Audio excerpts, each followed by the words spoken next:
This episode is brought to you by Progressive Insurance. Do you ever think about switching insurance companies to see if you could save some cash? Progressive makes it easy to see if you could save when you bundle your home and auto policies. Try it at Progressive.com. Progressive Casualty Insurance Company and Affiliates. Potential savings will vary. Not available in all states. Hey folks, you know one thing I really could have benefited from when I was younger? That's Chime. If you don't know about Chime, you got to check it out. Chime is changing the way people bank. They offer the most rewarding fee-free banking. Chime is not like the traditional old banks. Those banks charge you overdraft fees, monthly fees. Chime doesn't do that. They also have thousands of fee-free ATMs. Why would you pay to get your own money? Chime is rated 5 stars by USA Today for customer service. They have real humans 24/7. You can get 5% cash back on Chime Card in a category of your choice, like gas or groceries. You can even get up to $500 of your pay when you say with MyPay. They also have Spot Me, which lets you overdraft up to $200 fee-free. So why would you not check it out? Chime is not just smarter banking, it's the most rewarding way to bank. Join the millions who are already banking fee-free today. Head to chime.com/TCAT. That's chime.com/TCATT. It only takes a few minutes to sign up. Chime is a fintech, not a bank. Banking services for MyPay and Chime Card, provided by Chime's bank partners. For more information on APY rates, MyPay, SpotMe, and travel perks, go to chime.com/disclosures. Hello, everyone, and welcome to episode 495 of the True Crime All the Time podcast. I'm Mike Ferguson, and with me, as always, is my partner in true crime, Mike Gibson. Gibby, how are you? Hey, I'm doing good. How about you? I am doing excelente. Oh, excelente. Well, you know what? This is Thursday. We'll come out near Cinco de Mayo. Huh? Possibly. Excelente. I can't look that far in the future. Yeah. But it'll be next week. Next week sometime. It'll be around the 5th. Yeah, around that time. So around the 5th. So if it comes out on that, happy Cinco de Mayo. Exactly. If not, still happy Cinco de Mayo anyway. We'll drink a Corona for you or a Dos Equis. Oh, yeah. Or a shot of tequila. You don't like my tequila. Yeah, I used to until I got that one until time. I ate the worm that one time. Yeah, see. That was it for me. You always, I always take it too far. You man. do. That's why I don't drink anymore. No self-control. I have no self-control. All right, buddy, you ready to get into this episode of True Crime All the Time? I am ready. We're talking about Brittney Gargol. In March 2015, 18-year-old Brittney Gargol was found dead on the side of the road in Saskatoon. Police used social media to solve her murder, focusing on a selfie taken by her friend, Yeah. Cheyenne Antoine, on the night she died. So fascinating stuff. We're going to dive into all of it. Brittney Jane Gargol was born on August 31st, 1996 in Saskatoon, the largest city in the Canadian province of Saskatchewan. There's a lot of fun names to say here. Saskatoon is fun. There is. Saskatchewan is fun to say. Brittney was raised by her grandmother due to her mother's struggles with addiction. Her father was not in her life. So, I mean, it's a rough situation. Sure it is. But it's one that, unfortunately, a lot of people find themselves in. Yeah. I don't like it, but, let's face it, dads dip. And I think it's a horrible thing. Right. But they do. They take off. They leave the family. A lot of single mothers, we've talked about that in the past. But then when you have a single mother who has either, real severe alcohol or drug addiction, that is tough. Yeah. At least you had a grandma that was willing to, take care of her. Yeah. Step up and take care of her. Yeah. Brittney maintained a positive outlook on life. She was described as a bubbly and hyper girl. Bubbly. Mm-hmm. And a lot of people have described you in the past as bubbly and hyper. Can be bubbly. Mm-hmm. Yeah. And a girl. Yeah. Some people have. Whatever I need to be. At the time of her death, she was just a few weeks away from graduating high school. One of the people who encouraged Brittney was her friend, 32-year-old Atasha Story. They became friends while working at a store in the area. and remained friends after they both moved on to other jobs.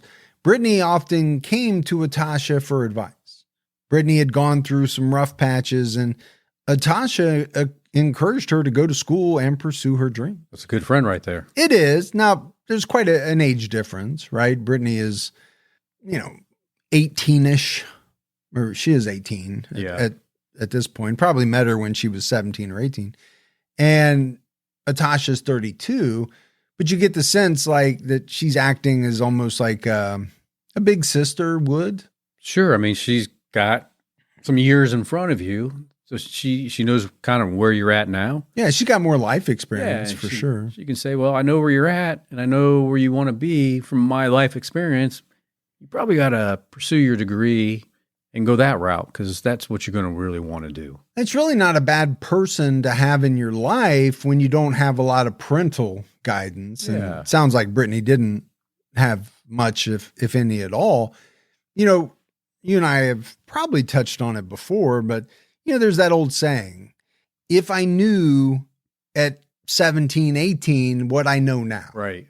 Now, you and I are a little longer in the tooth than Atasha was at the time, but still, even if I knew at 17 what I knew at 30, I could have, blown the doors off this world. Sure. But unfortunately, you can't go back. And I think that's why, a few years ago, I started RexWestMentoring.com. Yep. And it's really taken off. I'm currently booked, but it looks like there might be a few openings coming up soon. Okay. RexWestMentoring.com. Yeah. I mean, I don't know who needs mentoring in the area of retirement home exotic dancing, but if there's anybody out there, go to RexWestMentoring.com and sign up, I guess. The set of principles used to do that, you can use them anywhere. They're just life skills? Yeah. Is that what you're saying? Exactly. It's not surprising that you got some openings, though. So Brittney wanted to pursue a degree in business management. Her dream was to build and own hotels. Oh. How about that? I like that. We talk about what people want to do when they get older, young kids, doctor, lawyer, astronaut, whatever. Then as you get older, things kind of change for some people. Now, some people might still latch on and hold on to that astronaut, doctor, lawyer dream. Right. But this is very specific. It is. Not just to own hotels, to build them. Right. To build your own. That's a very specific and what's the word? Lofty goal. Yeah. It really is. In addition to schoolwork, Brittney also had multiple jobs, including at a pizza shop and her local German cultural center. In her free time, she enjoyed outdoor activities such as snowboarding, camping, and boating. I know you enjoy some snowboarding now and then. I've never been snowboarding in my life. I've never been snow skiing in my life. Really? Never. Not one time. I've never gone to one, and we have some that are not that far away. Yeah. Where it's like snow year round. I don't know how they do it. Maybe you probably just been doing the sledding, just the Clark Griswold. Don't do that either. Wow. I don't do any snow sports whatsoever. So basically, you really do not leave this studio at all. No, I've tried regular skiing. Okay. Couldn't get out of the water. No. People make it look so easy. My wife, my daughter, man, they just pop out of the water and they're doing one-legged thing. I can't even get out of the water. It almost pulled my arms out of the socket. Now, my weight maybe could have played a factor there. I'm sure that doesn't help. Could have been who was driving the boat too. Sometimes you need a good person behind that wheel that knows how to get you up. Yeah. That's true. Because you do have to kind of floor it. Yeah, at the right momentum. You have to hit it just right to get you up and then back down. And that was my last time because I thought these arms are going to come flying out. I got bad shoulders anyway. So sometimes can give you a nice little enema too. So yeah, we don't need that. No. On the night of March 23rd, 2015, Brittney decided to go out to a party in Saskatoon with her friend Cheyenne Antoine. Brittney and Cheyenne had been friends since the 9th grade. The girls bonded over their past. Early in life, Cheyenne lost both of her parents and grew up in the foster care system. She was also a survivor of childhood sexual abuse. Wow. So another young woman that had a rough childhood. Yeah. So I could see how, people could bond over something like that. Sure. They went through some similar type of things. According to Brittney's friend Atasha's story, both girls stopped by her home that night. Brittney asked to borrow some gas money. Atasha asked Brittney what her plans were. She said she was going out with a friend and was considering going to a party later that evening. Atasha told Brittney to be careful and to call her if she needed anything. Brittney gave her a hug, and that was the last time she saw her. So, I do want to go back to, Atasha. Again, she's quite a bit older, 14 years older, but really seems as though she was a good friend to Brittney. Yeah. Trying to help her with guidance, maybe help her with money every now and then, just like an all-around good friend. And everybody needs a good friend like that. Yeah.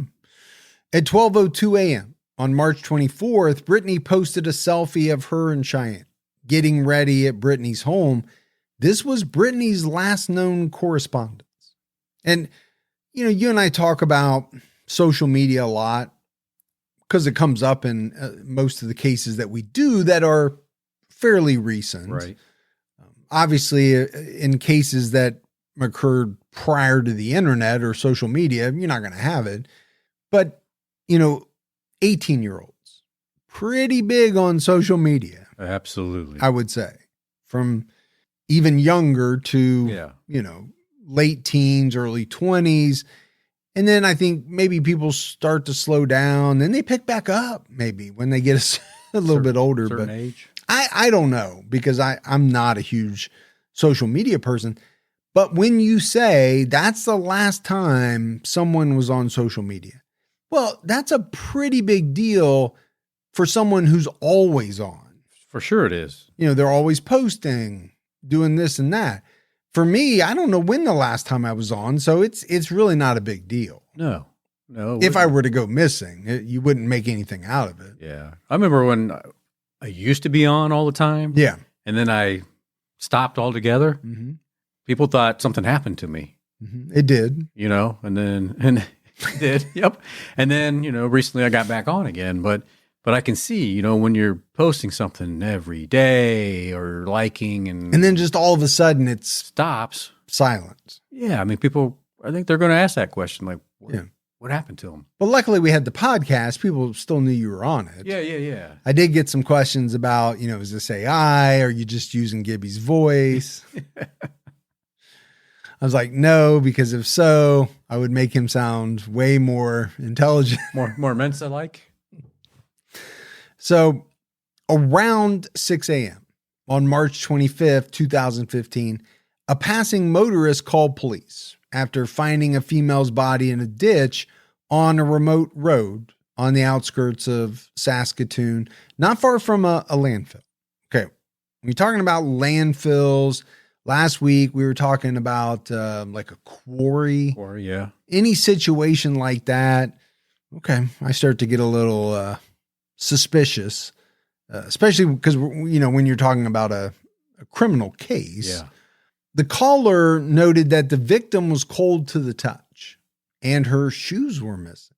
Law enforcement immediately suspected foul play because there were marks on the victim's throat and bruising consistent with a homicide, which makes perfect sense to me. Yeah, that's not good. When you hear things like that, that she would have suffered. Yeah, I think it's pretty easy to rule out accidental, self-inflicted. You're going to rule all of that out pretty quickly based on these marks and the bruising and all of that. Police collected a leather jacket, a watch, and a belt from the crime scene, hoping to get more information about the unidentified victim. And, it's interesting in a lot of these cases because, number one, they have to identify the victim. Yeah. First and foremost, you can't really do much of an investigation without that. Yeah, you got to know who this person is so you know how to kind of walk backwards from that spot. Yeah, how do you know who to talk to, where to look, Yeah. if you don't even know who the person is? That morning, they published photos of the victim's tattoos, which included a couple of stars and a lion's head. Atasha's story saw the news release and called the police to identify the victim as Brittney Gargol. That'd be rough. Oh, we just got done talking about, right? Atasha, what a good friend she was. To see this kind of on the news. Yeah. And you don't know anything's wrong with your friend. And the story is victim found murdered. Here are the clues we have. And you immediately know that those tattoos belong to her. I can't imagine what that's like. No, I mean, just think about it. If that was your best friend and you see that article, I mean, I just think your stomach would just sink. Yeah, you'd be sick over it. She recalled, I literally dropped on my couch and started crying because I was like, there's no way. She was just here 9 hours ago. How bizarre, I mean, you just spent time with her. Mm-hmm. Investigators looked through Brittney's social media accounts, hoping to recreate a timeline of her final hours. And again, I know I've talked about it, but I think that's something that investigators have now that, obviously they didn't have in the 60s, 70s, 80s, even in the early 90s. Yeah. This kind of digital footprint that almost all of us are leaving pretty consistently. Pretty true. I mean, think about social media, think about those smart watches. Yeah. That track some of your movements. Sure. Just logging on to the internet. Yeah. The internet usage. Getting into some of these vehicles now, they have tracking devices in them as well. GPS. So, GPS in the phone. So I do think all of that comes into play a lot in some of the newer cases that we do talk about. Yeah. Police questioned Cheyenne, who said she and Brittney went bar hopping around Saskatoon, starting at Manchester Brew Pub and ending at Colonial Pub and Grill. And, what led them to Cheyenne was that they saw that Cheyenne Antoine had contacted Brittney via Facebook, writing, "Where are you? Haven't heard from you. Hope you made it home safe." Yeah. So again, once you find out who the victim is, and now they know that it's Brittney, they're going to start looking for boyfriends, friends, people in her inner circle. But it's interesting that, Cheyenne probably called, didn't get a response, and then knew, as most people today would, post something on social media because they know how often people view their social media accounts. Yeah. Yeah. Well, I don't think younger people talk on the phone nearly as much as we used to. Not at all. I think a lot of the communication is text, social media, things like that. I just don't hear my girls talking on their cell phones at all. No, I believe that. It's all much at all. I mean, to get hold of my son, it's like text messages. And I'm like, hey, just call me, please. Are you available to talk? Yeah. Because it's going to be easier for me instead of me doing this. I can just talk to you. So yeah, it's just a different generation. And, yeah, I know my girls, they grew up with phones from the time they were, I don't know when we got them their first iPhones, but, 14, 15. So, they're really good with the texting and all of that. And I'm just like, okay. They got all those shortcuts down. Whatever. And there's the emojis that half of them I still don't understand. Some of them are dirty and I'm not supposed to understand. You keep sending me the eggplant thing. I'm like, dude, don't send me the eggplant Parmesan. I don't even know what that is. Around 4 a.m., they attended a house party and Brittney began hanging out with an unknown man in his 30s. She and Brittney eventually parted ways. Cheyenne was dropped off at an assisted living facility where she visited her uncle. Cheyenne got her uncle on the phone with police, and he corroborated her story, saying he saw Cheyenne sometime after 4 a.m. on March 24th. So, I mean, obviously, I think if you're the police, you got to start to focus in on this, unknown man in his 30s. I mean, it sounds like a good spot to start. The Cheyenne's alibi doesn't sound super solid, but not bad. Not bad, but I think you also have to look at motive. Right. What's the motive? Could be something, maybe. But they've been friends since a young age. Yeah. What is she going to get out of the murder? But this unknown man, you never know. No, and I think that's, for me, if I was a detective and I learned that, okay, I'm starting there. Yeah.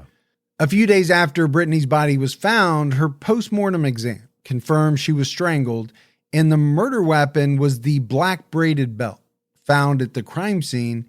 She was not sexually assaulted. The belt was sent to the lab for testing.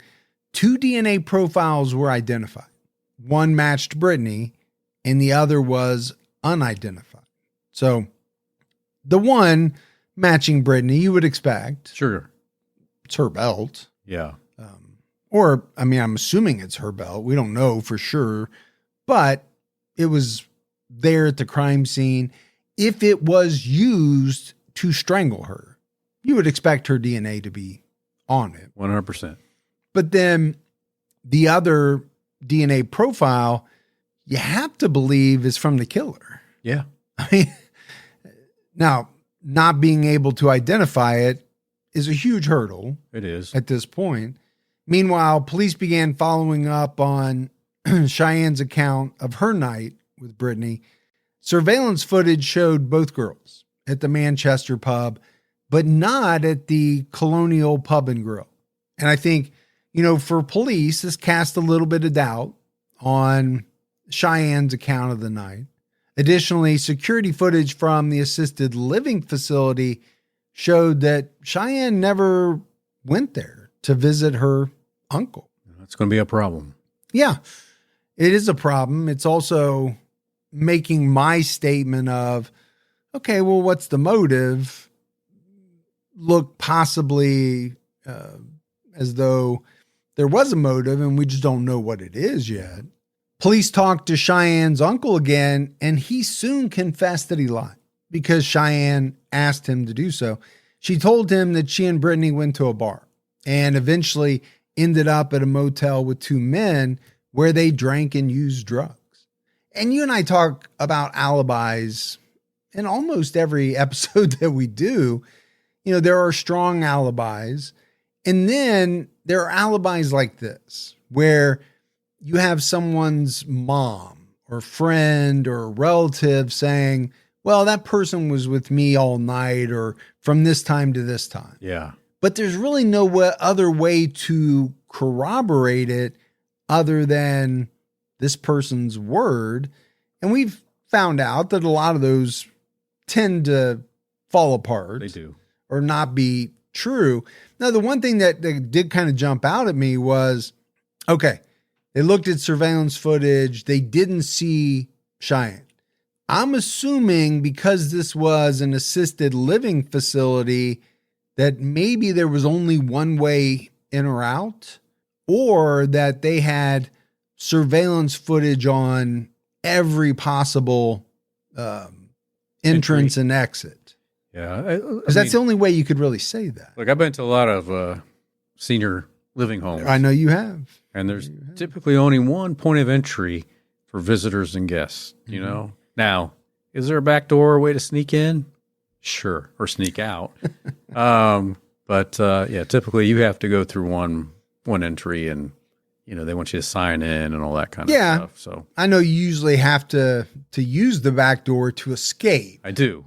After the show because, there's throngs of women who are trying to get at you. I mean, to be honest, at this point, I can still outrun most of them, but it's getting harder. It's getting harder and harder every year. Yes. So, her uncle confesses to lying. Cheyenne told her uncle that they fought over cocaine before she went to use the bathroom, When she returned, Brittney was dead on the bed with marks on her neck. Oh. She said one of the men threatened her, meaning Cheyenne, with a gun and demanded that she help dispose of the body. I mean, this is a big turn of events, right? I mean, this story has totally flipped from what it originally was. Yeah, I would say it's pretty much done a 180. Yeah. Right? It really has. From, okay, we parted ways, I went to go visit my uncle, to now we're partying with these men, using drugs, there's cocaine. All of a sudden, I come back from the bathroom and Brittney is dead. Yeah. So, I mean, how long were you in the bathroom? well, and also I think if you're police, you were already suspicious because you're starting to figure out that, Cheyenne's alibi is not holding up. Now, with the changing of the stories, I mean, she's got to be right there as prime suspect number one, or at least very involved in whatever happened. And let's not forget, she's also saying that one of these men threatened her with a gun and said, hey, you got to help dispose of this body. Police thoroughly investigated this story, and they found no proof that any of this ever happened. Police re-interviewed Cheyenne on May 3rd, 2015. At this time, she was in jail for shoplifting charges. According to the CBC, she was caught shoplifting and threatened a store's loss prevention officer with an allegedly HIV-contaminated needle. Okay. You grab me, I'm going to stab you with this needle, buddy. And it's got stuff on it. So, first of all, if you're kind of on police radar for your best friend's murder, do you then go shoplifting? I would say no, but if you have a problem, and it sounds like maybe she might have had a drug problem. Could have been. The way you get the money to buy those drugs is to go shoplift the stuff and then turn around and sell it to make yourself some money. Yeah. Some people, a lot of people do that. Cheyenne, though, she wasn't willing to talk about Brittney's death. Police still considered her a prime suspect, but as we've seen so many times, there just wasn't enough evidence for an arrest warrant. And again, I think that has to be very frustrating for police. Obviously, it's frustrating for family members of a lot of victims too. When you think there isn't kind of an absolute number one suspect, and you think, oh, this person obviously had to have had something to do with it, but police can't charge them with anything. No, I mean, at this point, she's just said, Brittney was fine. I went to the bathroom, came back out, and one of these guys strangled her, left her dead on the bed. And then forced me to help dispose of the body. Yeah. I mean, I would think at the very least, you could do something with tampering of evidence or, something, misuse of a corpse or something like that. But I don't think that's what they're looking for here. They think she played a much bigger role. Yeah. So they're wanting to go after her for murder is what I get from it. So as the weeks passed, Brittney's family was becoming frustrated. Like I said, it's natural, right? With how the investigation was progressing. And they were worried that the case would go cold. And I think frustration is one thing. I think a lot of victims, family members, experience that. But this other idea is something we probably don't talk about enough. And that's that they're not going to solve this. The case is going to go cold. And we're still going to be wondering 20, 30, 40 years later. Yeah, who did it? Was it, Cheyenne, or was it one of these guys, or, who? But that's got to be a real fear. Yeah. Because who wants to spend the next 30, 40 years wondering about that every day, frustrated that you don't have the answers? All of that has got to be tough. Nobody wants that. Unexpectedly, they received a call from Cheyenne's aunt, who said Cheyenne returned home in a panic. Shortly after Brittney's estimated time of death, She was crying and said she strangled Brittney. There's a different side of the story now.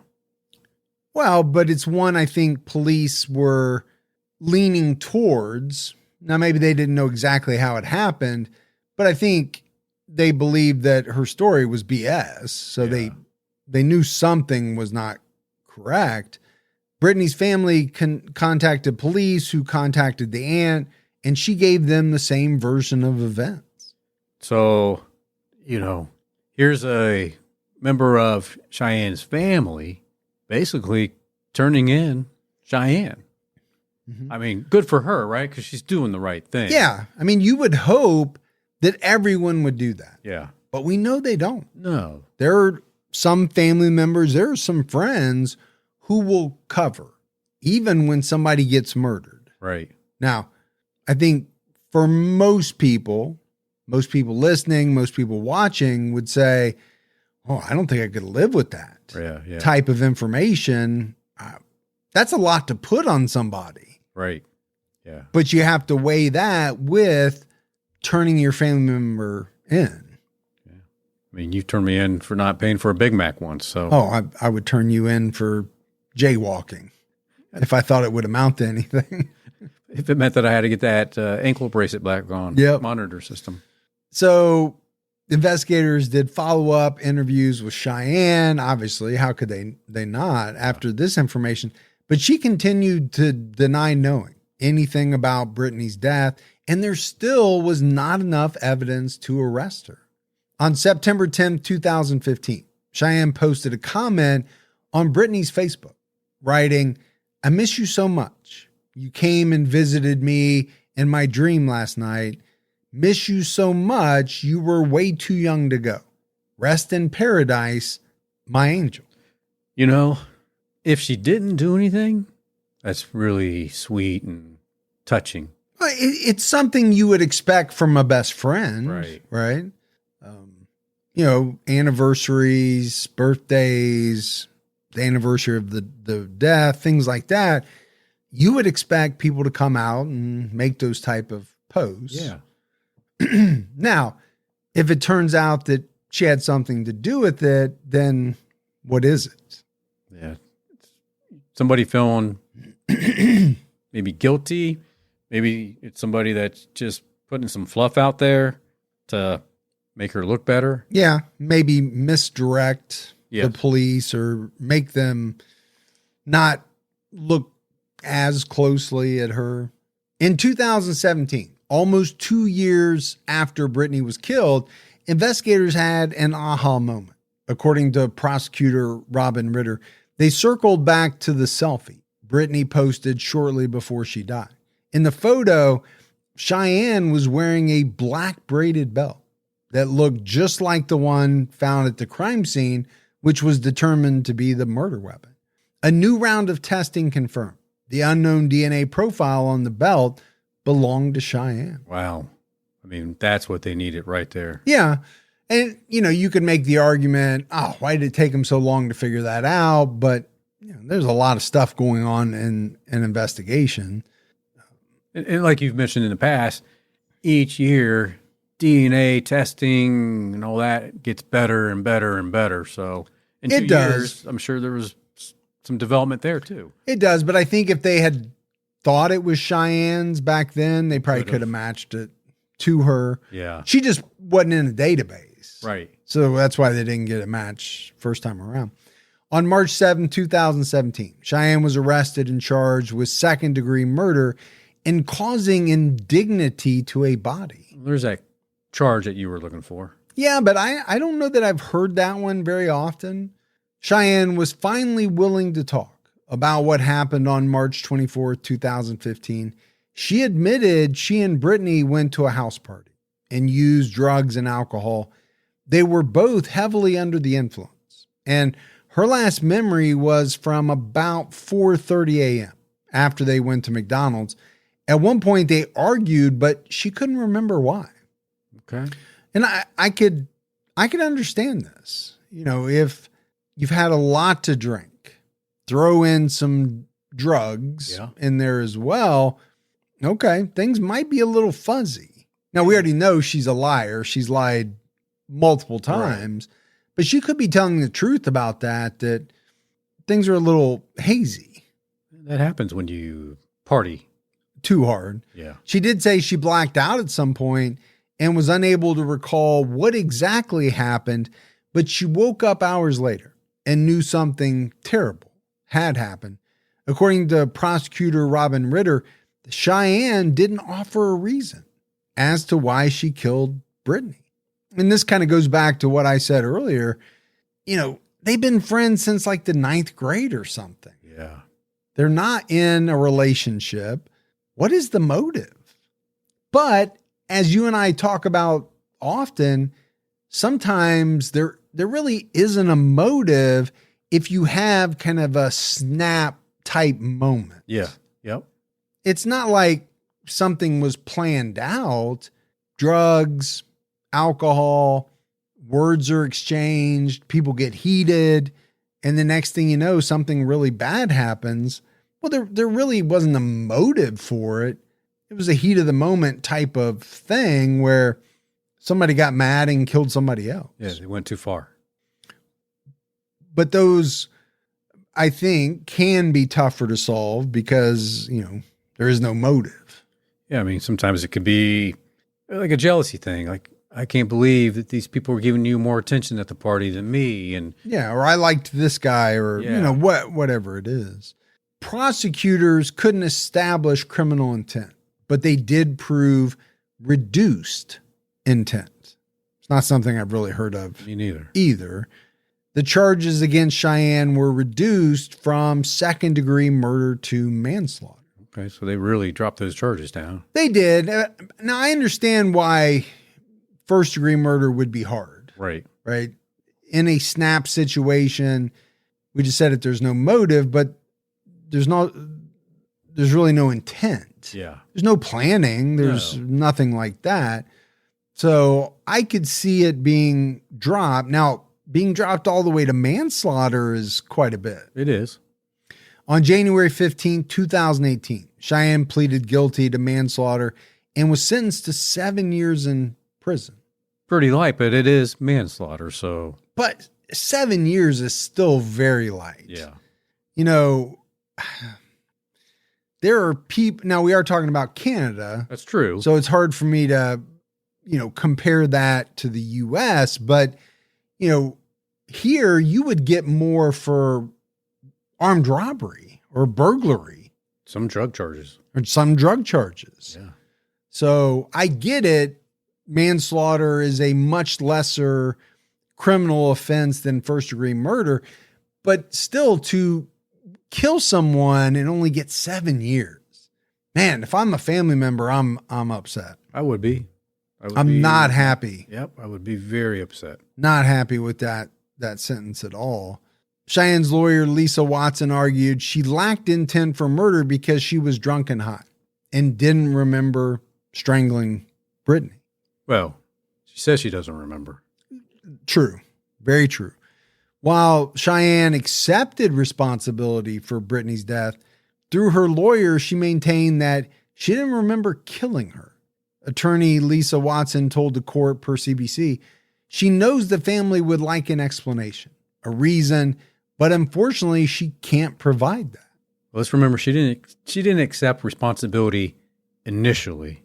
That's true. She lied. Finally accepted responsibility, but yeah, she lied in the beginning. Yeah. Ultimately accepted responsibility, but still says can't really give an explanation because I don't know exactly what happened. Now, to your point, that could be true, right? Because of the drugs and alcohol, or that could be a way to maybe wriggle out of some of the more serious charges. I don't know. Yeah, maybe she knew how to play the system a little bit there. Could be. Cheyenne also gave the following statement through her lawyer. She said, "I will never forgive myself. Nothing I say or do will ever bring her back. I'm very, very sorry. It shouldn't have ever happened." Yeah, look, I mean, if she really felt that way, then yeah, there's absolutely nothing you can do, and you will absolutely not forgive yourself, and you will think about this for the rest of your life. you know? Well, and I think we all hope that somebody like that would. She Yeah. took another person's life. Exactly. Now, again, I'm somewhat dubious of what people say in court because sometimes I think it is heartfelt. It's true. Other times I think people are just saying what they know the court wants to hear because it's in their best interest to say this or that. We don't know, right? At the end of the day, Cheyenne is really the only person who truly knows Yep. how all of this went down and what state of mind she was in when she did it. Either she remembers it all exactly, but has played it off as though she doesn't, or she really doesn't know. Yeah. I remember at one point there was a conversation that it might have been over the cocaine. Mm-hmm. And I think, how terrible is that for anybody to lose their life? But Sure. to lose it over because, you know, Of something to do with cocaine. yeah, you're getting an extra line more than I am or whatever it is. Yeah, I don't know how cocaine works. Apparently you do. You must have a lot of experience with it. I don't know. No, I've seen movies. I know how it works. But the lesser charges angered Brittney's family. Her stepmother, Vicky Wickenhauser, told reporters after sentencing, she was a wonderful person whose life was cut short, and it's not fair. It's just not fair. Yeah, we echo that, right? I mean, we Yeah. just said the same thing. I know for a fact, if I was a member of the family, I would feel the exact same way. Yeah. You know, my loved one is gone forever, and the person who took her life got 7 years. And let's face it, probably won't even do the 7 years, right? Probably not, We've yeah. done a lot of cases in Canada. And even here in the US, most people don't do their full sentence. Brittney's aunt, Jennifer, said in her victim impact statement, most days we can't stop thinking about Brittney, what happened that night, what she must have felt fighting for her life. And again, you know, if you're the family, I don't think, okay, was justice served? In some capacity it was, because the person who did this is being held accountable, Right. but not accountable to the degree that you would probably like. Right. They're going to get out much earlier than you would like for them to. And the family still doesn't have all the answers that they would like to have. No, there's a big piece missing. Yeah. During her time in prison, Cheyenne received 15 serious institutional charges, Oh, including assaulting a corrections officer. not good. She racked up 44 minor charges for drugs, diverting medication, threatening staff, and disobeying authority. So not a ideal inmate. No, not at all. Now, I'm sure a lot of inmates rack up charges, Sure.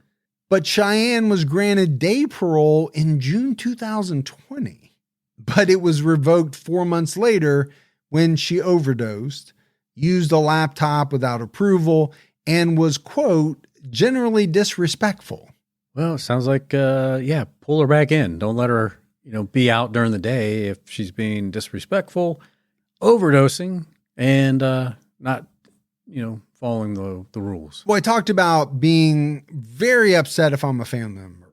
I am going to be livid if I find out that 2 years after the conviction, this person is out on day parole. Yeah. You know how I feel about day parole. I know. I've talked about it before. I don't get it. I understand the idea of rehabilitation. I understand the idea of trying to acclimate this person back into the world. I really don't want killers, though, shopping at the same grocery store as I do, who then have to later report back to prison. I don't like that idea. I really don't. I mean, I just don't think she deserved the right to be out after racking up all the violations that she did. Well, and I think you have to factor that in as well, Yeah. right?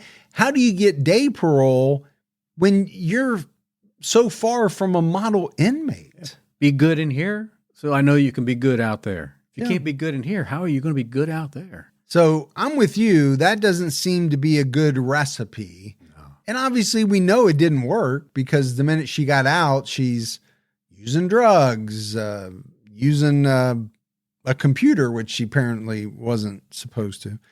In 2021, she completed her first 6-week intensive addiction program and went unlawfully at large and was arrested in March 2022. Yeah. Shortly after that, she attacked a correctional officer after being denied a shower. Not going to let me shower? I'll show you. Not going to let me take a shower? Come here. Come here. I know people like their showers, but Cheyenne was granted statutory release on March 28, 2024. Most offenders serving fixed-length sentences are given statutory release after serving 2/3 of their sentence. This allows them to finish serving their sentences on conditions as they reintegrate into the community. The parole board set the conditions an offender must follow during their release period. Yeah, see, the problem with something like that is you already have a track record of this individual not really doing well, so maybe just hold her for the whole length of time. Yeah, I guess, but what happens now you can't hold her past 7 years. No. So eventually she's going to get out, and is anything going to be any different? I kind of understand this part. I'm not as upset about it, I guess, as I am about the day parole. That part really bugs me for some reason. But, this is basically like parole, kind of, but you have all these conditions, and if you fail to meet them, they're going to send you back. I just think she has a problem listening to authority. I think she has a problem following, guidelines. Well, and she also has a problem with addiction, I think. Well, yeah. I mean, that's probably what's driving all this, right? It's and that could be the drugs. underlying factor that causes many of these other things to happen. But, she's released.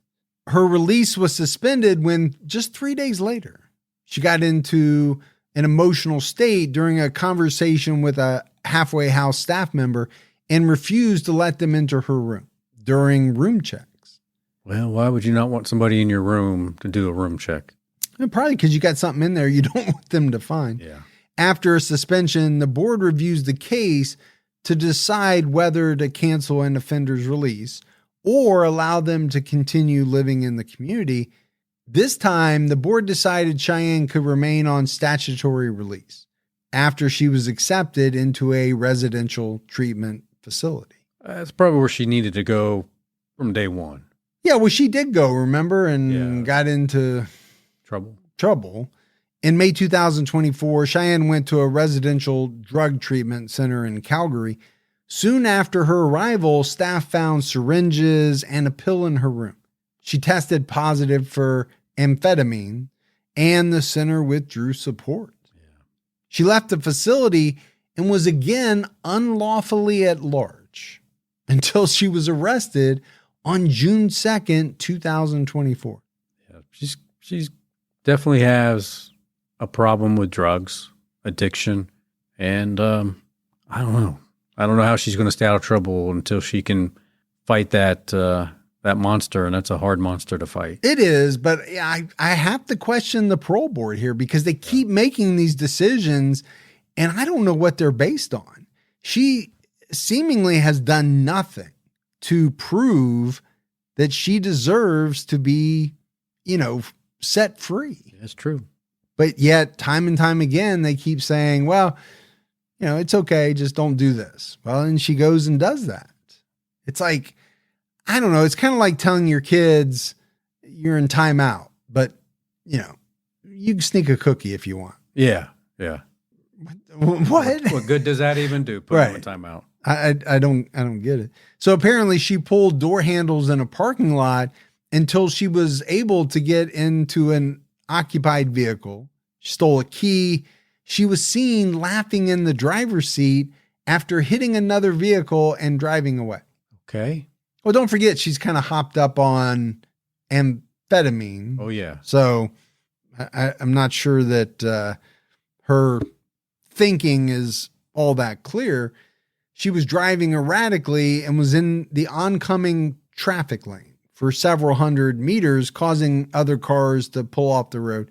She hit another occupied vehicle and tried to steal a van before police were able to arrest her. Just causing all kind of havoc. Yeah, so she was charged with 2 counts of robbery and 1 count each of evading police, resisting arrest, and dangerous driving.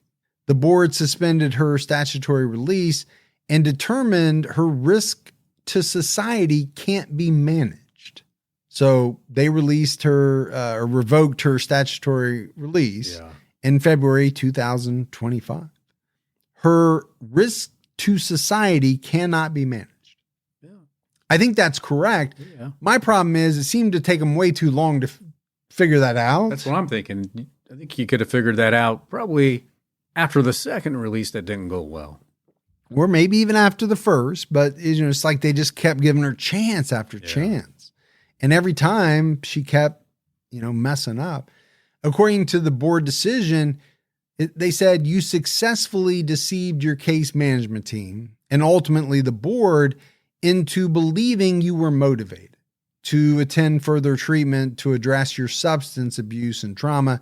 You then breached virtually all of your special conditions within 1 day of your release, choosing to immediately acquire and use illicit substances and absconding from the treatment facility where you were ordered by the board to reside. 1 day. Yeah. I mean, do I really believe that she was able to pull one over on them? I don't think so either. I think that's just some wording they used maybe to kind of make themselves look a little bit better. I just think they made the wrong decision. Absolutely. Flat out. Yeah. Yeah. And this is just them kind of CYA. I get it. You want to get this person help. I understand that because I think you're right. A big part, or maybe even the heart, the root of the problem is her substance abuse issues, probably leading to a lot of other things. But